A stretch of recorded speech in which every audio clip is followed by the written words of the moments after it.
قیامت کے دن ایک آدمی کو لایا جائے گا جس نے دنیا میں بہت عیش و آرام سے زندگی گزاری تھی.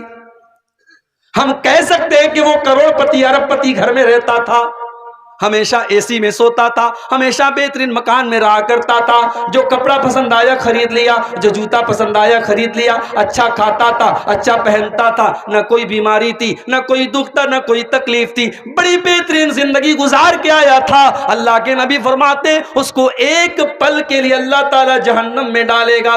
فَيُسْبَغُ صَبْغَةً فِي النَّارِ، اس کو جہنم میں. ہم لوگ تو بنارس کے ہیں، ہمارے یہاں کپڑے کا کاروبار ہوتا ہے. کپڑے کا جب اس میں جو دھاگا ہوتا ہے نا، دھاگا، تو اس دھاگے کو کلر کرنے کے لیے ایک بہت بڑے بھگونے میں اور برتن میں پانی گرم کیا جاتا ہے، اور پانی گرم کرنے کے بعد اور کھولانے کے بعد اس جو بانا ہوتا ہے، جو دھاگا ہوتا ہے، اس کو اس کھولتے ہوئے پانی میں ڈالا جاتا ہے اور اس میں کلر ڈالا جاتا ہے، تب وہ اس دھاگے کا کلر چینج ہوتا ہے. تو اس کو عربی میں کیا بولتے ہیں؟ صبغ بولتے ہیں. تو دھاگے کو رنگین کرنے کے لیے، کپڑے کو رنگین کرنے کے لیے جو رنگنے والا رنگریز ہوتا ہے وہ ایک بار اندر ڈالتا ہے پھر نکالتا ہے. وہ زیادہ دیر تک اندر نہیں رکھتا کیونکہ ڈر ہوتا ہے کہ کلر زیادہ نہ ہو جائے. تو اللہ کے نبی نے یہاں جو لفظ استعمال کیا ہے وہ لفظ بڑا بہترین ہے. آپ نے فرمایا فَيُسْبَغُ صَبْغَةً فِي النَّارِ، اس کو جہنم کی آگ میں اللہ تعالیٰ ڈال کر کے فوراً نکال دے گا. ایک پل کے لیے ڈالے گا، ایک لمحے کے لیے ڈالے گا، ایک ہلکے سے سیکنڈ کے لیے، اور سیکنڈ کے بھی ایک حصے کے لیے اللہ تعالیٰ جہنم میں ڈالے گا اور جہنم سے نکالے گا. اور اللہ پوچھے گا هل رأيت خيرا قط هل مر بك نعيم قط، اے میرے بندے یہ بتا کیا تو نے دنیا میں کبھی کوئی عیش و آرام دیکھا ہے؟ کبھی کیا تو نے دنیا میں کوئی سکھ دیکھا ہے؟ کیا تو نے کبھی دنیا میں بھلائی دیکھی ہے؟ جو انسان ساری زندگی عیش و آرام سے رہ کر کے آیا تھا، ساری زندگی بہترین طریقے سے گزار کے آیا تھا، ایک پل جہنم میں جانے کے بعد جواب دے گا ما رأيت خيرا قط ما رأيت خيرا قط، اے اللہ میں نے زندگی میں ہمیشہ دکھ دیکھا ہے، ہمیشہ تکلیف دیکھی ہے، ہمیشہ پریشانی دیکھی ہے، میں نے دنیا میں کبھی کوئی خیر اور بھلائی نہیں دیکھی ہے. یہ ہوگی جہنم. اچھا، جہنم صرف ایک جگہ کا نام نہیں ہے، جہنم کے اندر بھی فیلنگ ہے، جہنم بولتی ہے، جہنم بات کرتی ہے. اللہ قرآن میں کہتا ہے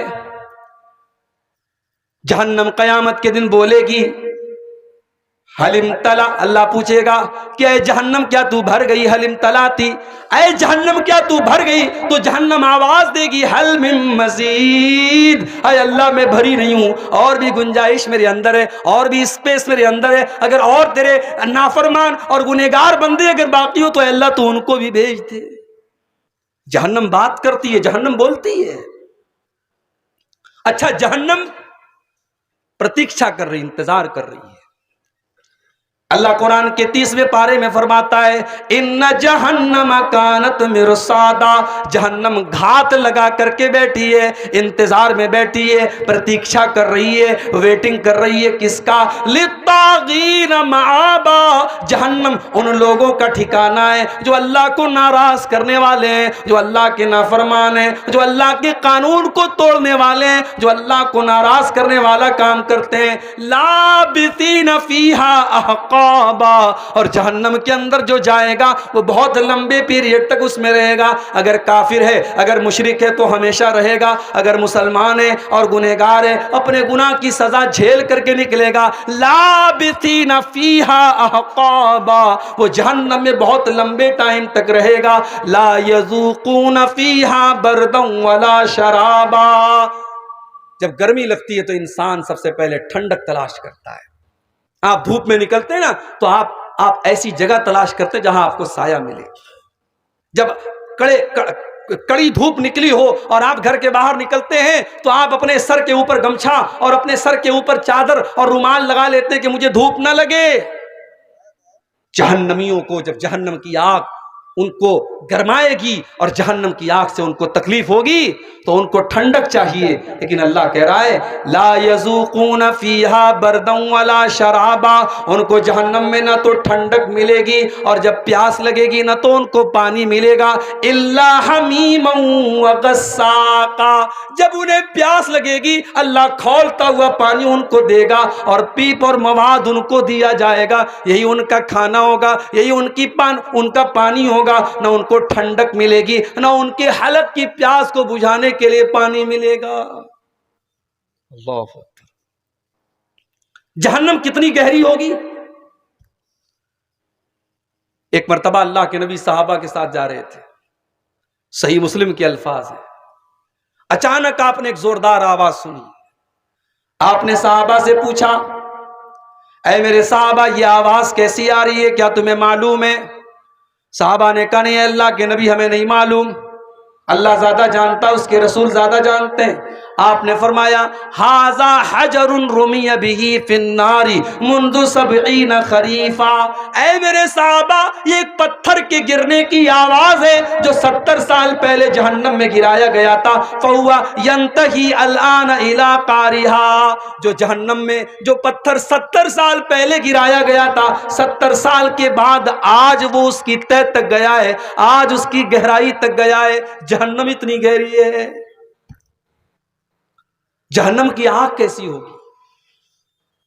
دنیا کی آگ تو ہم جانتے ہیں، ہم نے دیکھا ہے، بھوپال میں ایک بہت بڑا کانڈ ہوا تھا، گیس کانڈ، لوگ جل کے مر گئے تھے، گیس کے اثر سے ان کی باڈی جو ہے وہ بالکل ایسی ہوگی جیسے کوئی آگ میں جل گیا ہو۔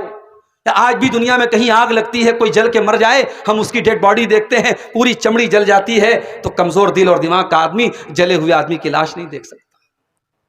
دنیا کی لاش، دنیا میں انسان اگر آگ میں جل جائے ہم اس کی لاش کو نہیں دیکھ سکتے۔ میرے پیارے ساتھیو، جہنم کی آگ کیسی ہوگی؟ جہنم کی آگ پیٹرول سے نہ جلے گی، جہنم کی آگ ڈیزل سے نہ جلے گی، جہنم کی آگ کیروسین سے نہ جلے گی، جہنم کی آگ کوئلے سے نہ جلے گی۔ اللہ فرماتا ہے یا ایھا الذین آمنوا قوا انفسکم واہلیکم نارا، اے ایمان والو اپنے آپ کو اور اپنے پریوار کو، اپنے بال بچوں کو تم جہنم کی آگ سے بچاؤ، وقودھا الناس والحجارہ، جس کا ایندھن انسان اور پتھر ہوں گے۔ جہنم کی آگ انسانوں سے جلے گی، جہنم کی آگ پتھروں سے جلے گی۔ علامہ ابن کثیر لکھتے ہیں کہ جہنم کی آگ نارمل پتھر سے نہیں جلے گی، ایک اسپیشل پتھر آتا ہے جس کو گندھک کا پتھر بولتے ہیں۔ گندھک کا پتھر کیسا ہوتا ہے؟ اس میں آگ اور زیادہ بھڑکتی ہے۔ جہنم کی آگ انسانوں سے جلے گی اور گندھک کے پتھروں سے جلے گی۔ علیہا ملائکۃ غلاظ شداد لا یعصون اللہ، اور جہنم کے جو چوکیدار ہوں گے، جہنم کے جو نگرانی کرنے والے فرشتے ہوں گے، وہ بڑے سخت ہوں گے، بڑے ٹائٹ ہوں گے، وہ کسی کے ساتھ کوئی مروت نہیں کریں گے، وہ رشوت لینے والے نہیں ہوں گے، وہ کچھ لے دے کر کے بات ختم کرنے والے نہیں ہوں گے، وہ تو اللہ تعالیٰ کی وہ ایسی مخلوق ہوں گے لا یعصون اللہ ما امرہم، اللہ نے جو حکم دے دیا اس حکم سے وہ نہ آگے ہو سکتے ہیں نہ پیچھے ہو سکتے ہیں، وہ اللہ کے ہر حکم کی فرما برداری کرنے والے ہوں گے۔ یہ ہوگی جہنم۔ اندازہ لگاؤ میرے بھائیوں، دنیا کی آگ پیٹرول اور ڈیزل سے جلتی ہے، کوئلے سے جلتی ہے، جہنم کی آگ انسانوں سے جلے گی، پتھروں سے جلے گی۔ اور سنیے، اللہ کے پیارے نبی فرماتے ہیں نارکم جزء من 70 جزءا من نار جہنم، اے لوگو تم دنیا میں جو آگ جلاتے ہو، دنیا کی آگ جہنم کی آگ کے اگر 70 حصے کر دیے جائیں تو 70 حصوں میں سے ایک حصہ دنیا کی آگ ہے، یعنی جہنم کی آگ دنیا کی آگ سے 70 گنا زیادہ خطرناک ہے۔ صحابہ نے کہا اللہ کے نبی ان کانت لکافیتن، ارے جلانے کے لیے تو دنیا کی آگ کافی تھی، اے اللہ کے نبی یہ جہنم کی آگ اتنی خطرناک کیوں ہے؟ آپ نے فرمایا انہا فضلت علیہا ب69 جزءا، جہنم کی آگ دنیا کی آگ سے 69 گنا زیادہ خطرناک ہوگی۔ اللہ، یہ جہنم کی آگ ہوگی میرے بھائی۔ اور جب جہنم کی آگ میں کسی کو جلائے گا اللہ تعالی تو دنیا میں کیا ہوتا ہے، ایک بار آدمی جل گیا، مر گیا، کام ختم. جہنم میں ایسا نہیں ہوگا. ان الذین کفروا بآیاتنا سوف نصلیہم نارا، جنہوں نے ہماری آیتوں کا انکار کیا ہم ان کو جہنم کی آگ میں ڈالیں گے. کلما نضجت جلودہم بدلناہم جلودا غیرہا، جب ایک بار ان کے بدن کا چمڑی، ان کے بدن کی چمڑی جل جائے گی، ان کے بدن کی کھال جل جائے گی، ہم ان کے بدن کے اوپر دوسری چمڑی چڑھا دیں گے. لیذوقوا العذاب، تاکہ بار بار اس آگ میں جلنے کی تکلیف کو محسوس کریں. انہوں نے بار بار اللہ کو ناراض کیا تھا، انہوں نے بار بار گناہ کیا تھا، انہوں نے بار بار اللہ تعالیٰ کو ناراض کرنے والا کام کیا تھا. ہم جہنم میں بار بار ان کو تڑپائیں گے، بار بار ان کو جلنے کی تکلیف دیں گے.